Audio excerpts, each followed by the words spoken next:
ஆண்டவராகிய இயேசு கிறிஸ்துவை இரட்சகராய் ஏற்றுக்கொண்ட அவரை நம்பும்போது அதிசயம் நடக்க ஆரம்பிக்கிறது. நீங்கள் தேவனை நம்பினால், தேவன் என்று நம்பும் பொழுது அதிசயம் நடக்க ஆரம்பிக்கிறது. நம்பிக்கை உங்களுக்குள்ளே வளரும்.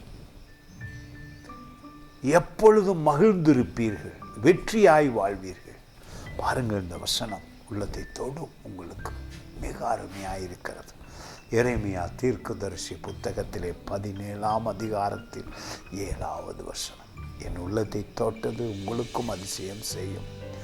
கர்த்தர் மேல் நம்பிக்கை வைத்து கர்த்தரை தன் நம்பிக்கையாக்கி கொண்டிருக்கிற மனுஷன் பாக்கியவான். நீங்கள் ஆசீர்வாதமாயிருப்பீர்கள். உங்களுடைய நம்பிக்கை இயேசு. உங்களுடைய உள்ளத்தில் அவரை குறித்து தெளிவு பிறந்திருந்தால், வேதத்தை குறித்த அறிவு வரும் பொழுது சமாதானம், கிருபை பெருக ஆரம்பிக்கிறது. உங்களுக்கும் இயேசு கிறிஸ்துவுக்கும் இடையில் வருகிற உறவு நம்பிக்கையாயிருக்கிறது. எதிர்கால பயம் கிடையாது. நோய் நொடிகள் வரும் பொழுது இயேசுவை கொண்டு அவருடைய தள்ளும்புகளால் சுகமாகிறீர்கள். நம்பிக்கை மிக முக்கியம். அது இயேசு கிறிஸ்துவின் மேல் வைக்கிற நம்பிக்கை வெற்றியை கொண்டு வருகிறது.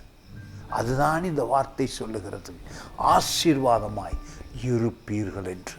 நிச்சயமாக நீங்கள் ஆசீர்வாதமாய் வாழ முக்கியமான காரணம் இயேசு கிறிஸ்துவின் மீது நாம் வைக்கும் விசுவாசமும் நம்பிக்கையும். God bless you.